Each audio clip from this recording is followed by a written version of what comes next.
What if one ancient key could change how reality responds to you? Imagine holding a tool that, when practiced, reshapes how you notice, decide, and move through the world, not by magic, but by reorganizing attention, feeling, and habit.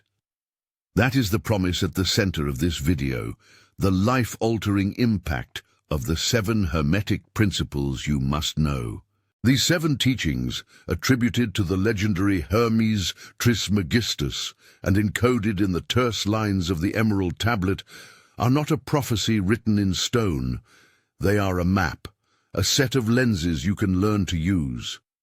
Today, you'll see how each principle translates into a small, repeatable experiment you can do, and how those experiments, woven together, become the master key. Hermes Trismegistus is as much a symbol as a person, a synthesis of wisdom drawn from antiquity through Renaissance alchemists and into modern esoteric traditions.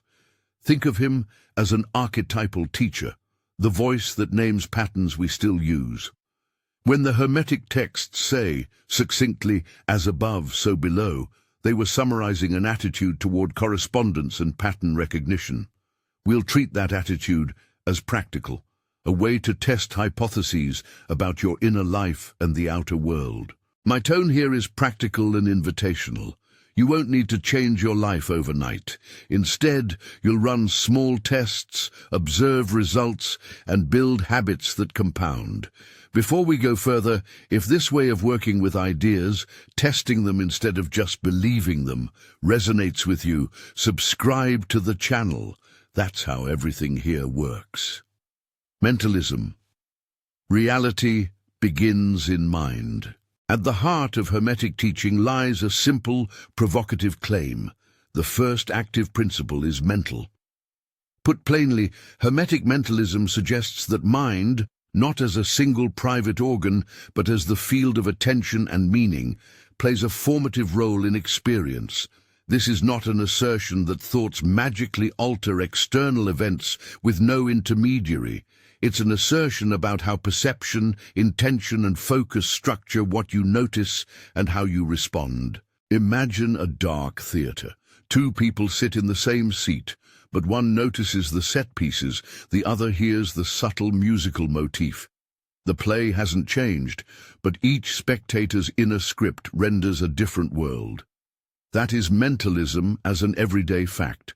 Your mind frames the stage. There are modern correspondences worth keeping in mind as metaphors. The famous double-slit experiment and the strange behavior of subatomic particles often get cited in esoteric circles. As a cautious analogy, experiments in quantum physics have shown that observation correlates with differences in recorded outcomes under certain controlled conditions. Scientists debate interpretations and limits. Hermetic teachers use the observation as a poetic mirror. Attention matters. Also from psychology, we know that expectation shapes perception, what cognitive science calls predictive processing.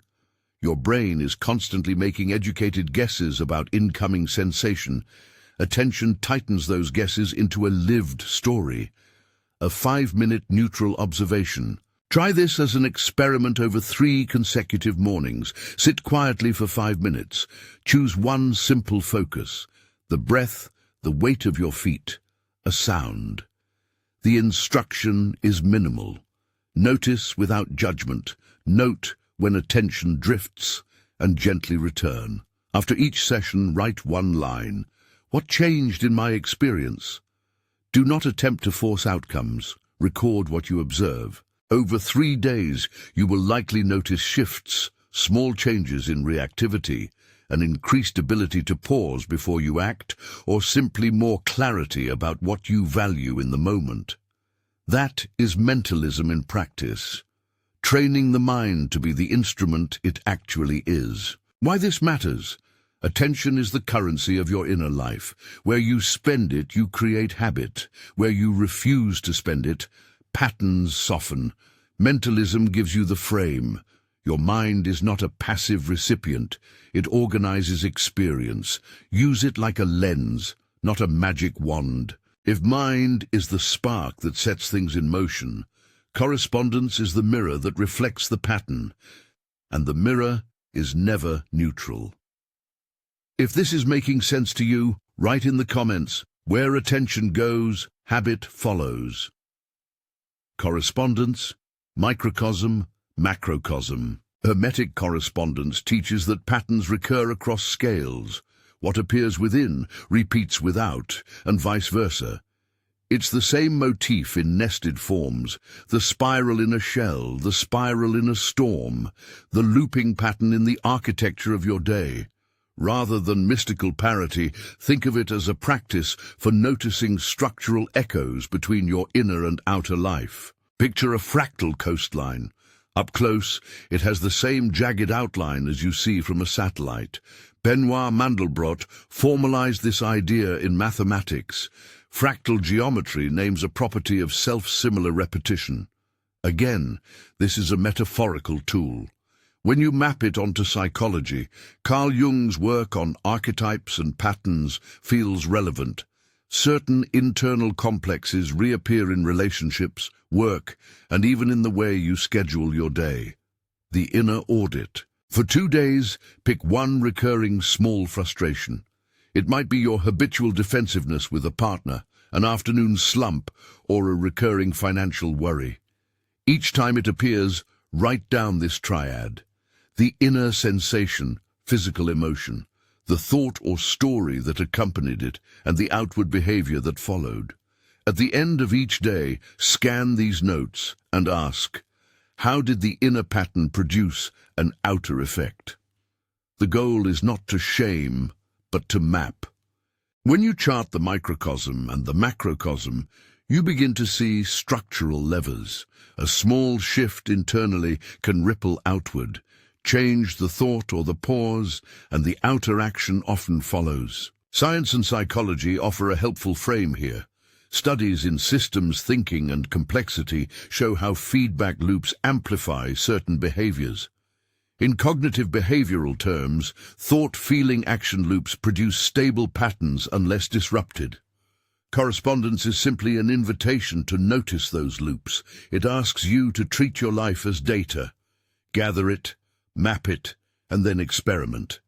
Once you accept that patterns mirror across planes, the question becomes one of movement, not static qualities. That leads us to vibration, the idea that everything is in motion and that motion determines tone. Vibration, everything moves. The Hermetic principle of vibration teaches that nothing rests, everything is in motion. This isn't a mystical platitude, but an invitation to attend to energetic tone. In practical language, emotions, thoughts, and bodily states have qualitative differences, speed, intensity, texture, and those differences shape how you show up and how others respond. Imagine standing beside the ocean. A calm sea invites a different posture than a churning surf. Emotions behave similarly. Some states contract and limit options, others expand and open possibilities. Modern corollaries are easy to find. Electroencephalogram readings show different brainwave patterns associated with distinct states like deep sleep, focused attention, and relaxed wakefulness. The HeartMath Institute has documented correlations between certain emotional states and heart rate variability patterns. They frame some of this work around coherence as an experiential quality that supports clarity and resilience. These are not metaphysical proofs. They are biological observations that line up with a hermetic emphasis on tone and motion. Before we go on, if you're enjoying the content so far, leave a like on the video. It's a simple signal that this kind of work is worth continuing. Now let's move forward. The 3-minute vibration shift. When you wake, spend 3 minutes on this routine for 7 days and note changes. Step 1. Breathe slowly for 1 minute. A simple 4-4 rhythm. Inhale 4 seconds, exhale 4 seconds to settle. Step 2. Name aloud or silently 3 things you genuinely feel grateful for. Not abstract gratitude, but specifics. the warmth of a mug, a conversation you enjoyed, a simple accomplishment. Step 3. Choose one small physical gesture that embodies the day you want, a stance, a brief stretch, a forward step. After each practice, jot a single sentence about how your tone shifted. Over a week, you'll likely sense patterns. Some mornings are stubborn, others yield. The practice is safe, non-invasive, and complementary to any professional care you might be receiving. Why work with vibration?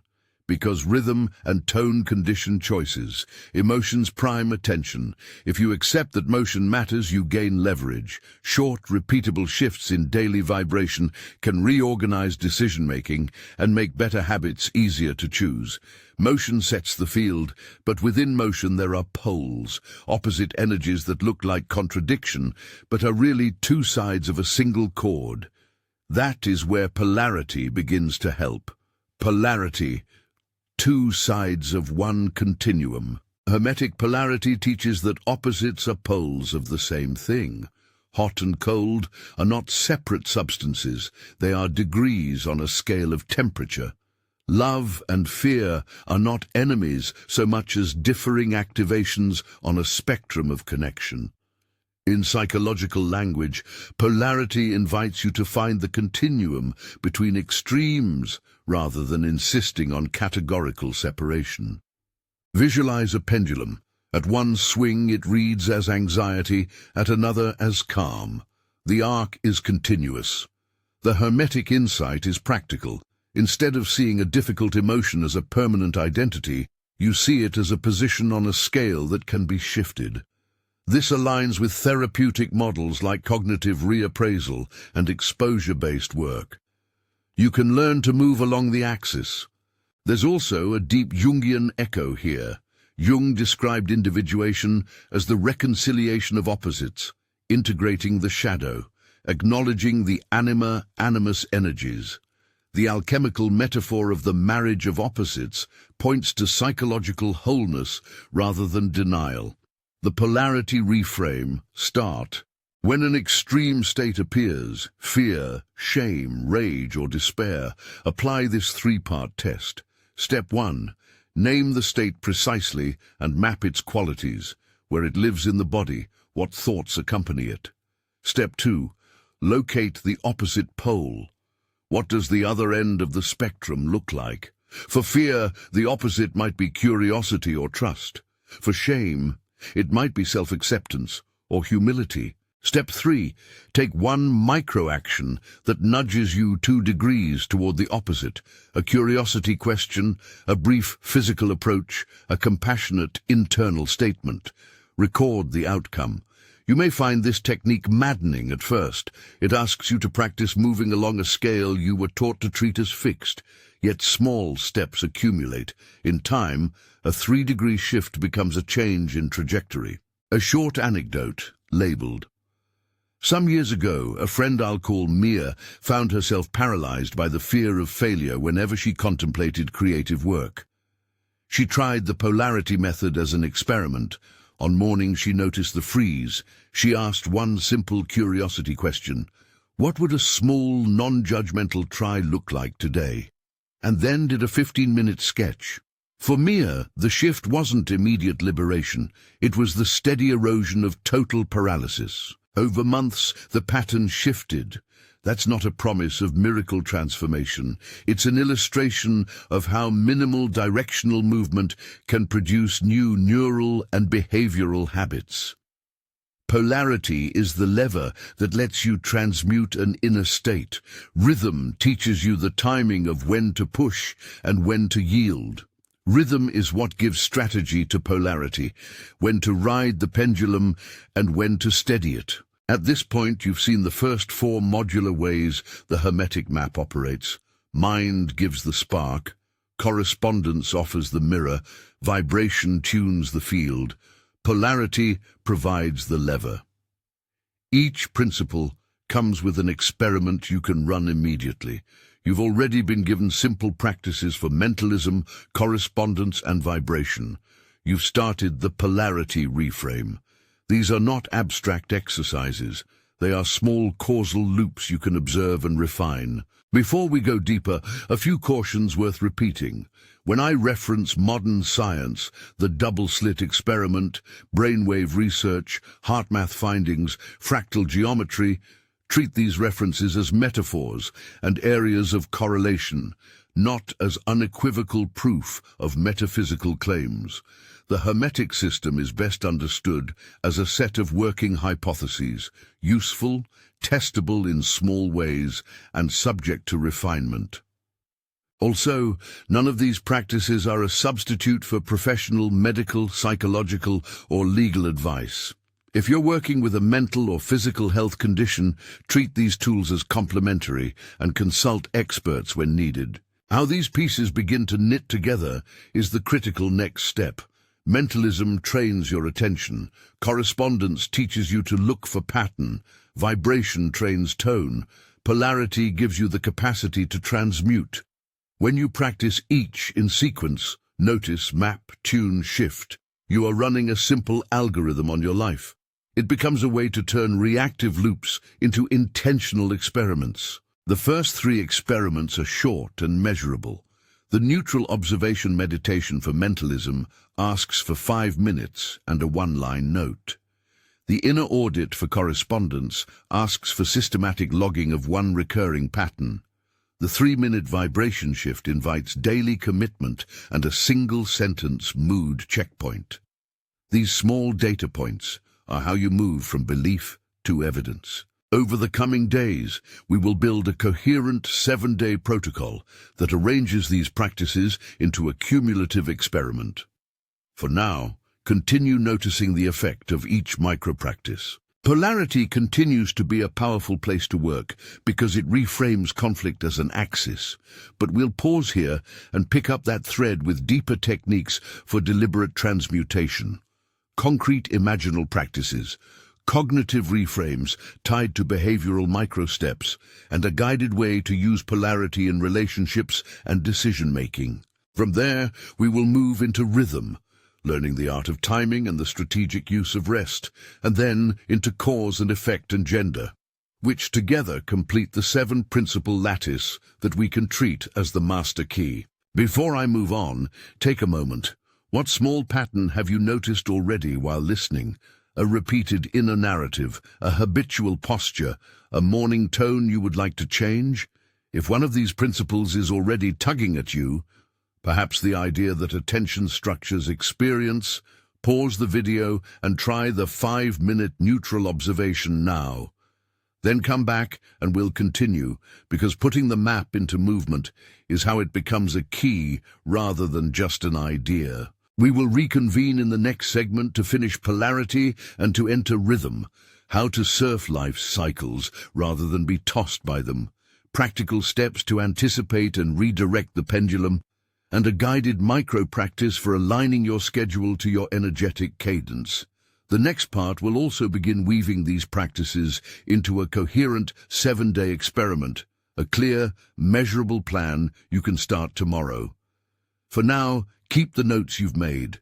The master key isn't a single trick. It's the habit of observing, adjusting, and refining. You may already feel the tug of polarity in small, stubborn ways, a feeling that something is wrong, and the opposite of that feeling seems remote. Polarity trains you to see those opposites as positions you can traverse, not prisons you must inhabit.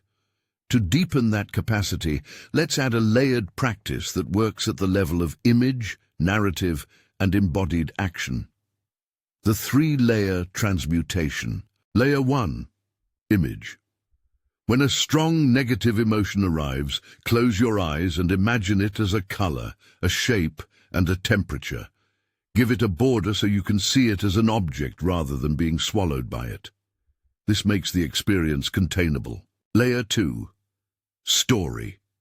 Name the narrative that usually rides alongside the emotion. For example, I'm not good enough, or they will reject me. Then deliberately reframe that narrative into a provisional experiment question. What if I could be curious about one thing instead of confident about everything? Questions interrupt the certainty of old stories. Layer 3. Movement. Choose one micro-action that physically expresses a tiny move toward the opposite pole. If the pole is fear and the opposite is curiosity, the micro-action might be a 1-minute exploratory behavior. Open a single file on your computer you've been avoiding, or speak for 60 seconds about the project to an imagined, kindly listener. The goal is not dramatic change, but measurable movement. Do this sequence for 3 days. When a reactive pattern appears, log the triggers, the reframing question, and the action. After several repetitions, you'll find the objectification of the feeling reduces fusion. The question loosens the narrative's grip. The action rewires association. This is transmutation, practiced in small, repeatable doses.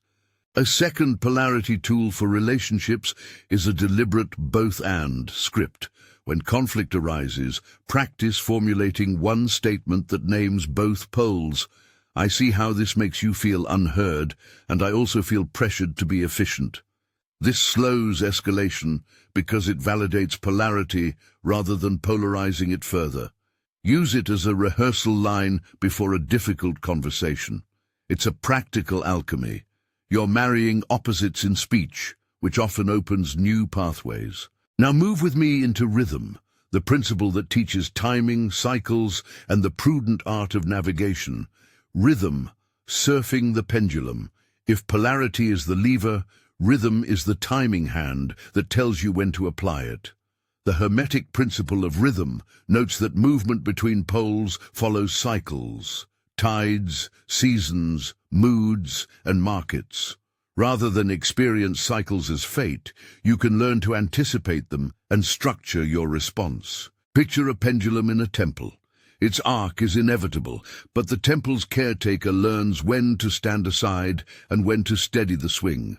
Rhythm invites you to be that caretaker, not to force stillness permanently, but to choose when to ride the crest and when to shelter during the trough. A practical way to begin is to map your personal cycles. Most people naturally oscillate through energy patterns across the day, ultradian rhythms, the week, work, rest cycles, and the year, seasonal shifts. There's no single right pattern. The point is to notice yours and then make small structural adjustments so your outer life respects inner cadence. The weekly energy map. Over 1 week, record 3 data points each day: a peak energy window, a low energy window, and one thing you did that either supported or contradicted that energy. Use 3 simple labels: focus, flow, recover. Focus is a window when you can do deep work. Flow is when creative exploration feels easy. Recover is when you need rest or low stimulation. At the end of the week, draw a simple timeline. When did focus tend to occur? When did recover show up most reliably? Then make 2 commitments. 1 alignment action, e.g., schedule your most demanding task in a focus window, and 1 buffer action, e.g., insert a 20-minute recovery ritual before an evening decision. Test these for 2 weeks and notice whether friction in your days reduces. There are strategic rhythms to honor beyond daily energy. For creative endeavors, for example, alternating concentrated creation with deliberate incubation yields better outcomes than forced constant production. For relationships, alternating closeness with healthy separateness can prevent burnout. For learning, spaced repetition beats cramming. Rhythm is the art of timing your leverage, so you don't waste effort trying to start the pendulum from the apex. A corollary is to cultivate anticipatory rest, deliberately scheduling downtime before known intensive periods, such as before a presentation or a busy weekend, reduces the likelihood of reactive collapse during the peak. Think of rhythm as resource management across time. You don't merely react to cycles, you design for them. Now we arrive at a central ethical and pragmatic hinge of the Hermetic map: cause and effect. Cause and effect, your responsibility, your power. Hermetic cause and effect states that nothing happens by pure chance. Every effect has antecedent causes. Interpreted generously, this principle is less about fatalism and more about agency and responsibility. Your thoughts, choices, and habits tend to seed patterns that bear fruit over time. This is not a deterministic claim that absolves context or structural factors. It's an empowerment frame for those moments where your choices genuinely matter. Think of planting a garden.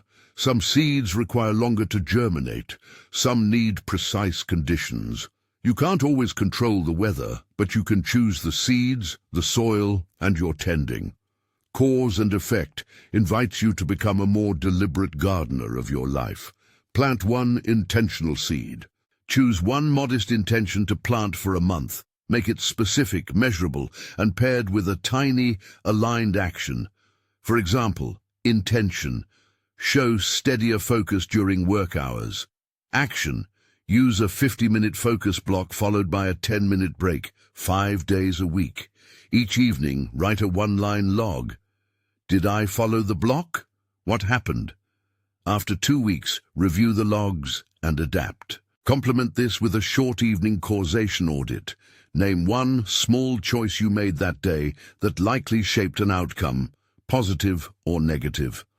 This trains causal awareness and reduces the illusion that happenings are random. Use the phrase, "I planted X today," as a mental cue. Over weeks, small, consistent seeds alter the soil. A note on moral responsibility. Hermetic cause and effect is often associated in popular retellings with karma and moral accounting. Treat this as an interpretive lens. Your actions tend to generate consequences, some immediate, others delayed. This framing encourages care, but it should not translate into moralizing or blaming victims of structural injustice. Use the principle to increase your agency where agency exists. Science and psychology provide helpful analogies here. Behavioral experiments in habit formation show that paired cues, rewards, and small steps accumulate into large changes. Longitudinal studies in behavior change emphasize tiny, sustained acts far more than dramatic one-time efforts. Cause and effect, practiced as deliberate planting, aligns with these findings as a practical method rather than an absolute metaphysical law. Transitioning from causation to creativity, we arrive at the final Hermetic principle, often called gender, an archetypal dyad that reaches across planes. Gender, the creative dyad, active and receptive. In Hermetic teaching, gender names the universal patterns of activity and receptivity that operate in thought, feeling, and form. This is not an assertion about biological sex or social roles. It is an acknowledgement of dynamic, creative polarity. One side seeds, the other shapes, and both are necessary for manifestation. Think of a dance. One partner leads with an impulse, the other responds, and together they produce movement neither could create alone. In creative work, one phase is generative, the dream, another is structuring, the plan, and then action makes form. Balanced cultivation of both energies, the ignition of idea and the tending of form, is what completes the creative circuit. Dream plus plan plus act trio. Step 1. Dream, receptive. Spend 5 minutes in open imagination. Let images rise without editing. Ask, if everything were possible for the next month, what would I want to invite? Don't judge the content. Step 2. Plan, integrative. Choose one emergent dream from the 5 minutes. Translate it into a single, achievable next step that fits your life. Structure it clearly. When, where, how long. Step 3. Act active. Commit to the action now, even if small. It could be sending one email, sketching an outline for 15 minutes, or booking a 30-minute meeting with a collaborator. Repeat the trio twice weekly for 1 month. To balance energies in your body, include a short movement practice that embodies both. 5 minutes of alternating grounded stance, rooted, receptive, and intentional steps forward, active, reaching. A simple sequence is to inhale in a soft, open stance for 4 counts, then exhale as you take a slow step forward while contracting the hands gently into focus. This physical micro-ritual helps the brain associate dream states with actionable follow-through. A warning about gender. Be careful not to collapse the principle into gender stereotypes. The masculine-feminine language in Hermeticism refers to modes of operation, not to fixed identities. Use the categories as pragmatic descriptors. If you're overproducing without planning, practice receptivity. If you dream without acting, practice structuring. The point is integration, the alchemical marriage Jung described. Both energies married within you produce creativity that is sustainable. With the 7 principles now in place, mentalism, correspondence, vibration, polarity, rhythm, cause and effect, gender. The final step is to weave them into a practical, testable system. This is the master key in action, a simple algorithm you can use daily.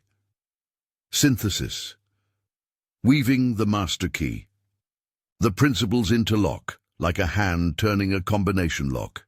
Here's one practical sequence you can run whenever you want to deliberately influence an outcome. Think of it as the 7-step mastery loop. 1. Mind, mentalism. Notice the current state. What are you attending to? Name it. 2. Mirror, correspondence. Map the internal pattern and its outer expression. 3. Tone, vibration. Check your energetic tone and apply a tiny adjustment if needed. 4. Lever, polarity. Identify the pole you're nearest and pick a 2-degree direction to nudge you. 5. Timing, rhythm. Assess whether now is a crest, trough, or transition. Decide whether to act or prepare. 6. Plant, cause and effect. Choose one intentional seed to plant that aligns with the desired outcome. 7. Dance, gender. Ensure the action mixes receptive and active elements. Dream, plan, and act. This loop is iterative, not linear. After step 7, return to the first. Notice the results, refine the map, and iterate. That is the practice of applied Hermeticism. Small, consistent experiments that generate feedback and learning. The 1-minute mastery check. When faced with a decision or a recurring pattern, run a rapid mastery check that takes under a minute. Ask these short prompts. What am I attending to right now? What inner pattern corresponds to this outer friction? How is my energy today? Contracted, open, scattered? Which small shift on the opposite pole could be helpful? Is now the right timing for action? What tiny seed can I plant that aligns with my intention? Which receptive and active step will I take next? Record your answers in a single line. Commit to the smallest possible action you can reliably do in the next 24 hours. That micro-commitment is the engine of long-term change. A central design principle in all of this is measurement. The Hermetic Master Key becomes life-altering not because the words are pretty, but because you treat these teachings as experiments. You notice, you act, and you collect data. That data is often modest. A single line in a journal, 3 nightly notes, a checklist. Over weeks and months, those modest data points compound into clear trends. The 7-day experiment, a practical plan. If you want a structured introduction that honors habit formation and direct experience, try this 7-day experiment. 1 short practice per principle. Each day requires only a few minutes, plus a 1-line journal entry. The experiment emphasizes consistency, not intensity. Day 1, mentalism, 5 minutes neutral observation. Sit quietly, choose one focus, breath or a sound. Notice distractions, return gently. Journal 1 line. What shifted in perception? Day 2, correspondence, inner audit. Pick one recurring small frustration. Track the inner feeling, the thought, and the outward behavior each time it appears during the day. Evening note. What pattern did I map? Day 3. Vibration. 3-minute vibration shift. Breathe 4-4 for 1 minute. Name 3 specifics you're grateful for. Choose one physical gesture to embody your day. Journal. How did my tone change?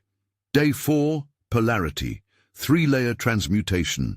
Use image, narrative, and movement to move 2 degrees toward the opposite pole each time a strong emotion appears. Journal. What micro-move mattered?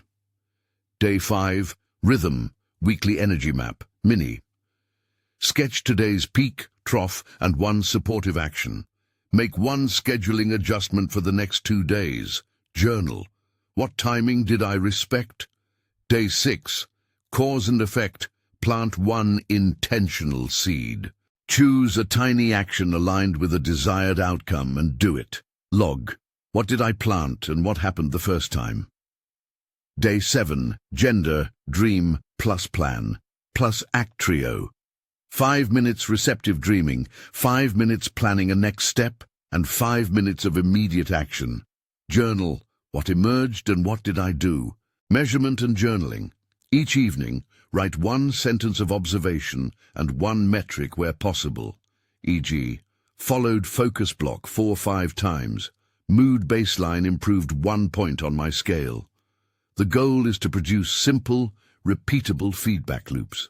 After 7 days, review the week. Which practices felt natural, which required coaxing, and what small adjustments will you make next week? If you want a deeper version, repeat the cycle for 4 weeks, increasing the practice time gradually, e.g., 10 minutes for mentalism, a longer audit for correspondence. But resist the urge to create dramatic time demands. The Hermetic path favors steady mastery over spectacular intensity. Troubleshooting and common pitfalls. A few cautions will keep your experiment useful rather than discouraging. Expect non-linearity. Change rarely moves in a straight line. Small setbacks are data, not failure. Beware of confirmation bias. If you want a principle to prove itself, you may misread random coincidences. Let the journal create an objective filter.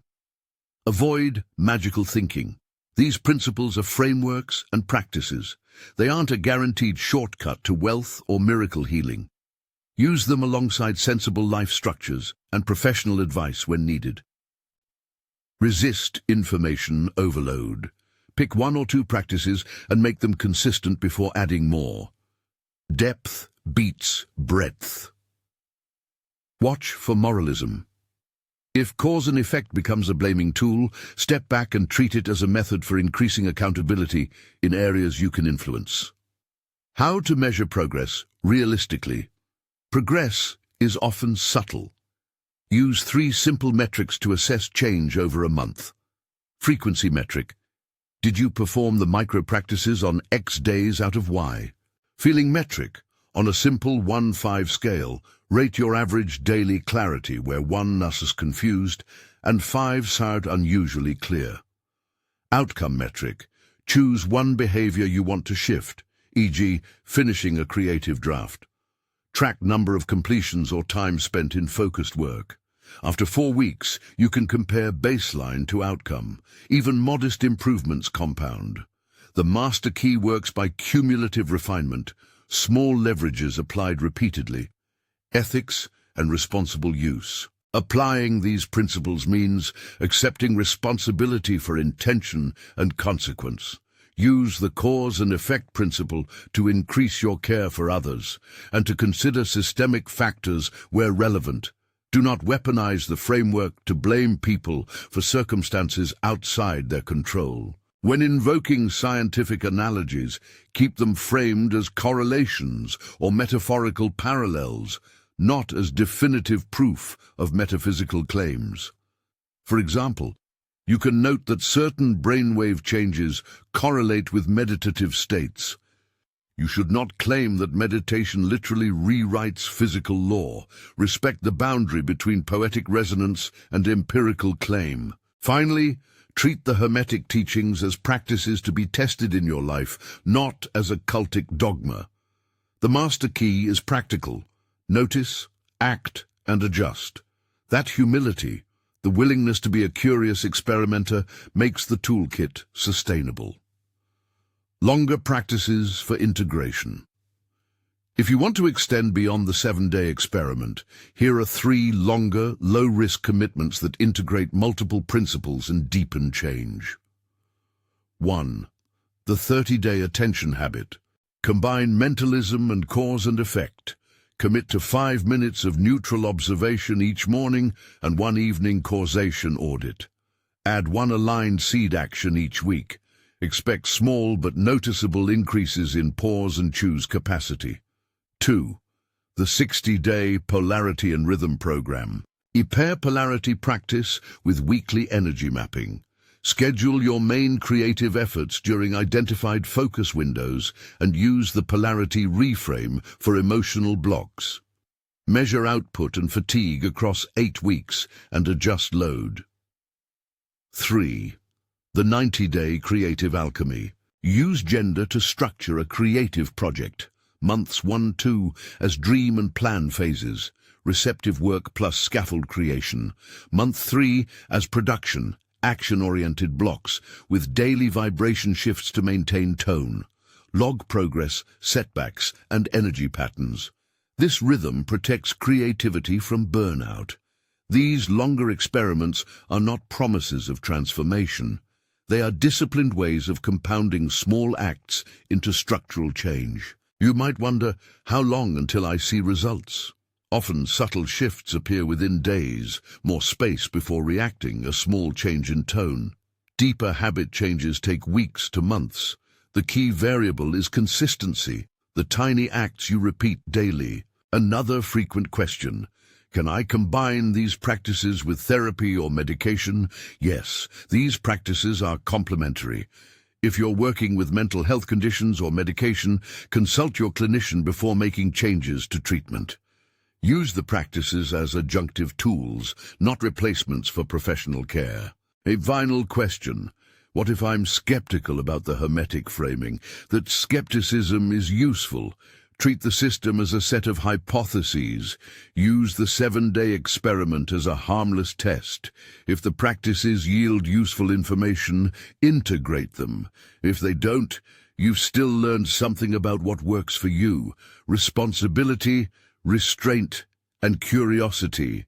The life-altering potential of these principles doesn't lie in mystic promises, but in their capacity to transform attention into reliable action. When attention is trained, when timing is honored, when polarity is eased into receptive and active movement, you gain a quieter engine of change. The Hermetic map is potent only when used with restraint and curiosity. Restraint so you don't demand overnight miracles. Curiosity so you continue to experiment, refine, and learn. Mastery is a patient craft. These 7 principles are not a single magic key, but a master key set, a collection of small, interlocking strategies you can learn to use with steadiness. Practice the micro steps, collect the data, adjust with care. Over time, the way you attend, feel, and act will shift, and that shift, modest at first, compounds into real practical change. In the language of the tradition, master the mind, tend to the rhythm, honor the cause, and complete the marriage of opposites. In doing so, you do not become someone else. You become more of who you truly are, with clearer hands for shaping the life you live. If you stayed until the end, that alone reflects a certain discipline of attention. So leave a comment saying, "I stayed until the end." Right now, I'm placing another video on your screen that builds on what we explored today. Go ahead and watch it. Thank you for being here, my friend, and I'll see you in the next video.